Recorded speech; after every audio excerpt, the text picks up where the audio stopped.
মুসলমান দিলের কান লাগাইয়া কথাগুলো শুনিয়া যান। যে ব্যক্তি রমজান মাস পাওয়ার পরে রমজান মাসে তার গুনাহকে এরকম মাফ করতে পারল না। আল্লাহ নবী সাল্লাল্লাহু আলাইহি ওয়াসাল্লাম একদিন মসজিদের মেম্বরের ভিতরে উঠতেছেন, উঠার সময় বলতেছেন আমিন। প্রথম সিঁড়িতে পা রাখলেন, বললেন আমিন। দ্বিতীয় সিঁড়িতে পা রাখলেন, বললেন আমিন। তৃতীয় সিঁড়িতে পা রাখলেন, বললেন আমিন। এরপরে রাসূলুল্লাহ সাল্লাল্লাহু আলাইহি ওয়াসাল্লাম প্রতিটা সময় যেভাবে খুতবা দেয় সেভাবে খুতবা দিলেন, যেভাবে বয়ান করে সেভাবে বয়ান করলেন। নামাজ শেষ হওয়ার পরে সাহাবায়ে কেরাম রাসূল আকরাম সাল্লাল্লাহু আলাইহি ওয়াসাল্লামকে জিজ্ঞাসা করে, ইয়া রাসূলুল্লাহ, ইয়া হাবিবুল্লাহ, জীবনে অনেকদিন আপনার পিছনে নামাজ পড়েছি, কিন্তু কোনোদিন এরকম প্রথম সিঁড়িতে পা ওঠার সময় আমিন বলতে দেখি নাই, দ্বিতীয় সিঁড়িতে পা দেওয়ার সময় আমিন বলতে দেখি নাই, তৃতীয় সিঁড়িতে পা দেওয়ার সময় আমিন বলতে শুনি নাই। ইয়া রাসূলুল্লাহ, ইয়া হাবিবুল্লাহ, আপনি একটু বলুন যে আজকের কারণটা কি? রাসূল আকরাম সাল্লাল্লাহু আলাইহি ওয়াসাল্লাম বললেন, হে আমার সাহাবীরা, তোমরা শোনো, তোমরা শোনো, তোমরা শোনো। বলে যখন আমি প্রথম সিঁড়িতে পা রাখলাম তখন হযরত জিবরাইল আলাইহিস সালাম আমার কাছে আসার পরে বলে, ইয়া রাসূলুল্লাহ, ইয়া হাবিবুল্লাহ, ইয়া রাসূলুল্লাহ, ইয়া হাবিবুল্লাহ। বলে যেই বান্দারা, যেই উম্মতেরা, যেই উম্মত আপনার রমজান মাস পাইল কিন্তু তার গুনাহকে মাফ করাইতে পারল না, সেই ব্যক্তি ধ্বংস হয়ে যাক। বলেন নাউজুবিল্লাহ। আমাদের সমাজের ভিতরে অসংখ্য মানুষ আছে যারা রমজান মাস পাওয়ার পরেও তারা লুকায় লুকায় ওইখানে যায়, বিড়ি খায়, সিগারেট খায়। করেন কথা বলেন ঠিক কিনা? তোরা দেখ দেখ রে চাহিয়া, বিড়ি খোর বিড়ি খায় টয়লেটে যাইয়া। তোরা দেখ দেখ রে চাহিয়া, বিড়ি খোর বিড়ি খায় টয়লেটে যাইয়া। টয়লেটে যাইয়া ওই বান্দা এরকম টয়লেটে যাইয়া সিগারেট খায়। বাংলাদেশ নাই, বলে সারা পৃথিবীর ভিতরে একটা খাবার আছে যেই খাবারটা টয়লেটে যায় খায়, এত বড় নিকৃষ্ট খাবার, সেই খাবারটা আপনি আমি খাই। ওই খাবারের মধ্যে লেখা থাকে ধূমপান স্বাস্থ্যের জন্য ক্ষতিকর। কথা বলেন ঠিক কিনা? এই জন্য আমি আমার যুবক এবং বৃদ্ধ বাবাদেরকে বলবো, ও বাবারা, রমজান মাস আসতেছে, আপনাদের সুযোগ, আপনারা সবাই এই বিড়ি সিগারেট খাওয়া বন্ধ করে দিবেন। দিবেন তো ইনশাআল্লাহ? তাহিরিকে একটা মাহফিলে বলছে যে হুজুর, আপনি তো অনেক বড় হুজুর, আপনি আজকে আমাদেরকে একটা দোয়া শিখিয়ে দেন। কিসের দোয়া? বলতেছে সব দোয়া তো আপনি পারেন, চা খাওয়ার দোয়া পারেন, ঢেলে দেই, চা খাই ঢেলে দেই, এই কথা বলেন। তারপরে বলে এখন আমি চা খাই না, এখন আমি খাই কফি, এবার আপনি একটা দোয়া আমাদেরকে শিখায় দেন। তখন তাহিরি বলতেছে কি জানেন? আল্লাহুম্মা বারিক লানা ফিমা বিরিকানা ওয়া কিনা আযাবান নার। বলেন না নাউজুবিল্লাহ। যদি কোনো ব্যক্তি বিড়ি খাওয়ার দোয়া খোঁজে তাহলে কি এটাকে আমল হবে না গুনাহ হবে? এই জন্য যার তার কাছে মাসালা নেওয়া যাবে না, বলে একমাত্র যারা উলামায়ে কেরাম, যারা এরকম আলেম, তাদের কাছে আপনাকে আমাকে এরকম খুঁজে খুঁজে মাসালা নিতে হবে। কথা বলেন ঠিক কিনা? তো তিনটা কথা বলেই শেষ করে দিব। এক নাম্বার হলো প্রথম সিঁড়িতে পা রাখলেন, পান রাখার পরে রাসূলুল্লাহ সাল্লাল্লাহু আলাইহি ওয়াসাল্লামকে হযরত জিবরাইল আলাইহিস সালাম বললেন, ইয়া রাসূলুল্লাহ, আপনার উম্মত ওই উম্মতেরা ধ্বংস হয়ে যা যেই উম্মতেরা রমজান মাসে রোজা পাওয়ার পরে, রোজা মাস পাওয়ার পরে তার গুনাহকে মাফ করতে পারলো না, তারা ধ্বংস হয়ে যা। দুই নাম্বার বললো, দ্বিতীয় সিঁড়িতে পা রাখলেন, তখন কি বললেন? এই জন্য আমিন বললেন। এটার কারণ কি? রাসূল আকরাম সাল্লাল্লাহু আলাইহি ওয়াসাল্লাম বলেন, হে আমার উম্মতেরা, জিবরাইল আমাকে বলল যে ব্যক্তি আমি রাসূলের নাম শোনার পরে, আমি রাসূলের নাম শোনার পরে এরকম দুরূদ পড়লো না, রমজান মাস পাওয়ার পরে বেশি বেশি দুরূদ পড়লো না, ওই ব্যক্তিরা ধ্বংস হয়ে যা। আমি রাসূল বললাম আমিন। তৃতীয় সিঁড়িতে পা রাখলেন, বললেন ইয়া রাসূলুল্লাহ, ওই ব্যক্তিরা ধ্বংস হয়ে যা। কোন ব্যক্তিরা? বলে যে ব্যক্তি রমজান মাস পাওয়ার পরে তার নিজের মা আছে, নিজের বাবা আছে, বলে তার কাছে এরকম দোয়া নিতে যেন ধ্বংস হয়ে যাক, বলেন না নাউজুবিল্লাহ। আমাদের সমাজে অনেকের মা বাবা আছে, আপনি আমি নিজের মা বাবাকে বুড়া বুড়ি বলি, নিজের মা নিজের বাবা আপনা আমার জন্য কত কষ্ট করেছে।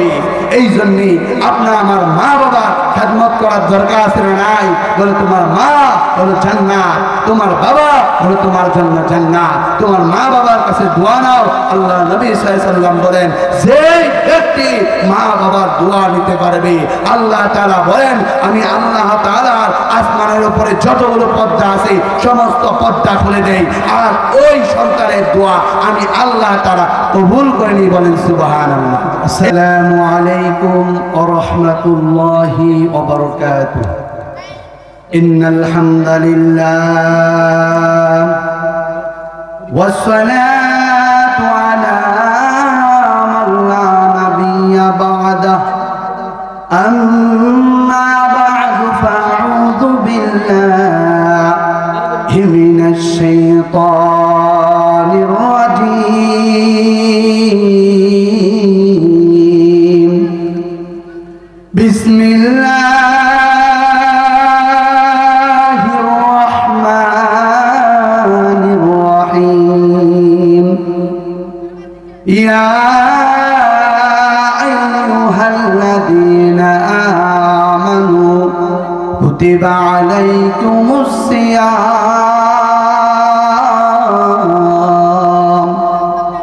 ওয়া ক্বালা রাসূলুল্লাহি সাল্লাল্লাহু আলাইহি ওয়াসাল্লাম বাল্লিগু আন্নী ওয়ালাউ আয়া।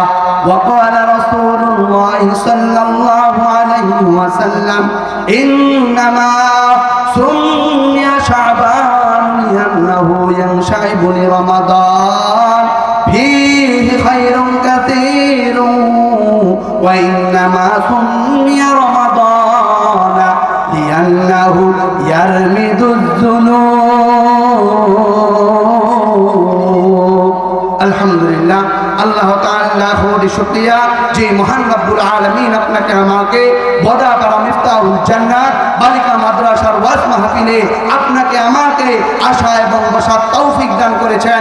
এই জন্য সেই মালিকের দরবারে আমরা অন্তরের অন্তঃস্থল থেকে শুকরিয়া আদায় করি। সবাই বলি আলহামদুলিল্লাহ। আল্লাহ রাব্বুল আলামিন কুরআনুল কারীমের ভিতরে বলেন, লা ইন শাকারতুম লাযীদান্নাকুম ওয়া লা ইন কাফারতুম ইন্না আযাবি লাশাদীদ। আল্লাহু আকবার। আল্লাহ রাব্বুল আলামিন কুরআনুল কারীমের ভিতরে বলেন, যে বান্দা আমি আল্লাহ তাআলা নিয়ামত পাওয়ার পর, নিয়ামত খাওয়ার পর নিয়ামতের শুকরিয়া আদায় করবে, আমি আল্লাহ তাআলা ওই বান্দার নিয়ামতকে বাড়াই। বলেন সুবহানাল্লাহ। আর যে বান্দা আমি আল্লাহ তাআলার নিয়ামত পাওয়ার পর, নিয়ামত খাওয়ার পর নিয়ামতের শুকরিয়া আদায় করবে না, আমি আল্লাহ তাআলা ওই বান্দার জন্য সব আযাবের ব্যবস্থা রেখেছি। বলেন নাউযুবিল্লাহ। আমাদের সমাজের ভিতরে অনেক মানুষ আছে যারা এই শেরের অর্থের মধ্যে পড়ে যায়। নমক দানি সে নমক খাকা, নমক দানি কো গিরা দিয়া, किसी को रहकर अजीज बनकर जिगर दोकर चला गया। বলে কিছু মানুষ আছে যারা খানার প্লেটে খাওয়া দাওয়া করে, খাওয়া দাওয়া করার পরে ওই পেট ফাড়ায় দেয়। কথা বলেন ঠিক কিনা? এই জন্য শেরের মধ্যে বলেন আল্লামা রুমি রাহমাতুল্লাহ আলাইহি, ওরে বান্দা যে প্লেটের মধ্যে তুমি খাওয়া দাওয়া করলা ওই প্লেটকে ভুললে হবে না। আল্লাহ বলেন, আল্লাহ আমার বান্দা, ও বান্দা আমি আল্লাহ তাআলা তোমাকে বানাইছি, আমি আল্লাহ তাআলা তোমাকে পাঠাইছি। কি জন্য পাঠাইছি জানো নি? আমি আল্লাহ তাআলা পাঠাইছি ওমা খালাকাতুল জিন্না ওয়াল ইনসা ইল্লা লিয়াবুদুন। আল্লাহু আকবার। আল্লাহ রাব্বুল আলামিন কুরআনুল কারীমের ভিতরে বলেন, আমি আল্লাহ তাআলা মানুষ এবং জিন জাতিকে সৃষ্টি করেছি একমাত্র আমার ইবাদত করার জন্য। যেই বান্দা আমার ইবাদত করবে, আমি আল্লাহ ওয়াদা করলাম আমি আল্লাহ তাআলা ওই বান্দাকে আমার ইবাদতের কারণে, আমি আল্লাহ তাআলার হুকুম মানার কারণে আমি আল্লাহ তাকে জান্নাতের ভিতরে দাখিল করে দিব। বলেন সুবহানাল্লাহ। আল্লাহ তাআলা বলেন, ইয়া আইয়ুহাল্লাযীনা আমানু কুতিবা আলাইকুমুস সিয়াম, হে আমার বান্দা, আমি আল্লাহ তাআলা দুনিয়ার ভিতরে তোমাদের উপরে খালি রোজার মাসে রমজানে ফরজ করি নাই, রোজাকে ফরজ করি নাই। আমি আল্লাহ তাআলা আদম আলাইহিস সালাম থেকে শুরু করে হযরত ঈসা আলাইহিস সালাম থেকে শুরু করে হযরত মুহাম্মদুর রাসূলুল্লাহ সাল্লাল্লাহু আলাইহি ওয়াসাল্লাম 1,00,000 মতান্তরে 2,24,000 যত পয়গম্বর আল্লাহ তাআলা পাঠাইছেন, সমস্ত পয়গম্বরের উম্মতের উপরে আল্লাহ তাআলা রোজাকে ফরজ করেছেন। বলে যেই ব্যক্তি রমজান মাসের রোজা রাখবে, আল্লাহর নবী সাল্লাল্লাহু আলাইহি ওয়াসাল্লাম বলেন, ইন্নামা সুম্মিয়া শাবান লিআন্নাহু ইয়ানশাইবু লিরমাদান ফি খায়রুন কাসীরুন ওয়া ইন্নামা সুম্মিয়া রমাদানা লিআন্নাহু ইয়ারমিদুজ যুনুব। আল্লাহু আকবার। আল্লাহ রাব্বুল আলামিন তার রাসূলের মাধ্যমে বলেন, যেই বান্দা রমজান মাসের রোজা রাখবে, আমি আল্লাহ তাআলা ওই বান্দার পিছনের সমস্ত গুনাহ মাফ করে দিব। লিআন্নাহু ইয়ারমিদুজ যুনুব, তাদের নেকিগুলোকে আমি আল্লাহ তাআলা আগুনের সামনে যেরকম কাপ রাখলে ছাই হয়ে যায়, আমি আল্লাহ তাআলা তার সমস্ত গুনাহকে ছাই বানায় দিব। বলেন না সুবহানাল্লাহ। ও কথা পাড়ার মুসলমান, দিলের কান লাগাইয়া কথাগুলো শুনিয়া যান। যেই ব্যক্তি রমজান মাস পাওয়ার পরে, রমজান মাস পাওয়ার পরে রমজান মাসে তার গুনাহকে এরকম মাফ করতে পারল না, আল্লাহ নবী সাল্লাল্লাহু আলাইহি ওয়াসাল্লাম একদিন মসজিদের মেম্বরের ভিতরে উঠতেছেন, উঠার সময় বলতেছেন আমিন। প্রথম সিঁড়িতে পা রাখলেন, বললেন আমিন। দ্বিতীয় সিঁড়িতে পা রাখলেন, বললেন আমিন। তৃতীয় সিঁড়িতে পা রাখলেন, বললেন আমিন। এরপরে রাসূলুল্লাহ সাল্লাল্লাহু আলাইহি ওয়াসাল্লাম প্রতিটা সময় যেভাবে খুতবা দেয় সেভাবে খুতবা দিলেন, যেভাবে বয়ান করে সেভাবে বয়ান করলেন। নামাজ শেষ হওয়ার পরে সাহাবায়ে কেরাম রাসূল আকরাম সাল্লাল্লাহু আলাইহি ওয়াসাল্লামকে জিজ্ঞাসা করে, ইয়া রাসূলুল্লাহ, ইয়া হাবিবুল্লাহ, জীবনে অনেকদিন আপনার পিছনে নামাজ পড়েছি, কিন্তু কোনোদিন এরকম প্রথম সিঁড়িতে পা ওঠার সময় আমিন বলতে দেখি নাই, দ্বিতীয় সিঁড়িতে পা দেওয়ার সময় আমিন বলতে দেখি নাই, তৃতীয় সিঁড়িতে পা দেওয়ার সময় আমিন বলতে শুনি নাই। ইয়া রাসূলুল্লাহ, ইয়া হাবিবুল্লাহ, আপনি একটু বলুন যে আজকের কারণটা কি?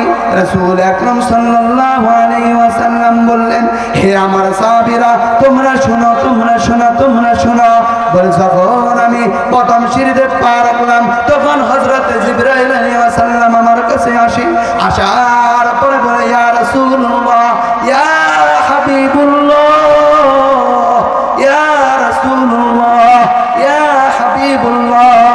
বলে যেই বান্দারা, যেই উম্মতেরা, যেই উম্মত আপনার রমজান মাস পাইল কিন্তু তার গুনাহকে মাফ করাইতে পারল না, সেই ব্যক্তি ধ্বংস হয়ে যাক। বলেন নাউজুবিল্লাহ। আমাদের সমাজের ভিতরে অসংখ্য মানুষ আছে যারা রমজান মাস পাওয়ার পরেও তারা লুকায় লুকায় ওইখানে যায়, বিড়ি খায়, সিগারেট খায়। করেন কথা বলেন ঠিক কিনা? তোরা দেখ, দেখ রে চাহিয়া, বিড়ি খোর বিড়ি খায় টয়লেটে যাইয়া। তোরা দেখ, দেখ রে চাহিয়া, বিড়ি খোর বিড়ি খায় টয়লেটে যাইয়া। টয়লেটে যাইয়া ওই বান্দা এরকম টয়লেটে যাইয়া সিগারেট খায়। বাংলাদেশ নাই বলে সারা পৃথিবীর ভিতরে একটা খাবার আছে, যেই খাবারটা টয়লেটে যায় খায়, এত বড় নিকৃষ্ট খাবার, সেই খাবারটা আপনি আমি খাই। ওই খাবারের মধ্যে লেখা থাকে ধূমপান স্বাস্থ্যের জন্য ক্ষতিকর। কথা বলেন ঠিক কিনা? এই জন্য আমি আমার যুবক এবং বৃদ্ধ বাবাদেরকে বলবো, ও বাবারা, রমজান মাস আসতেছে, আপনাদের সুযোগ, আপনারা সবাই এই বিড়ি সিগারেট খাওয়া বন্ধ করে দিবেন তো ইনশাআল্লাহ। তাহিরিকে একটা মাহফিলে বলছে যে হুজুর, আপনি তো অনেক বড় হুজুর, আপনি আজকে আমাদেরকে একটা দোয়া শিখিয়ে দেন। কিসের দোয়া? বলতেছে সব দোয়া তো আপনি পারেন, চা খাওয়ার দোয়া পারেন, ঢেলে দেই, চা খাই ঢেলে দেই, এই কথা বলেন। তারপরে বলে এখন আমি চা খাই না, এখন আমি খাই কফি, এবার আপনি একটা দোয়া আমাদেরকে শিখায় দেন। তখন তাহিরি বলতেছে কি জানেন? আল্লাহুম্মা বারিক লানা ফিমা বিরিকানা ওয়া কিনা আযাবান নার। বলেন না নাউজুবিল্লাহ। যদি কোনো ব্যক্তি বিড়ি খাওয়ার দোয়া খোঁজে তাহলে কি এটাকে আমল হবে না গুনাহ হবে? এই জন্য যার তার কাছে মাসালা নেওয়া যাবে না, বলে একমাত্র যারা ওলামায়ে কেরাম, যারা এরকম আলেম, তাদের কাছে আপনাকে আমাকে এরকম খুঁজে খুঁজে মাসালা নিতে হবে। কথা বলেন ঠিক কিনা? তো তিনটা কথা বলেই শেষ করে দিব।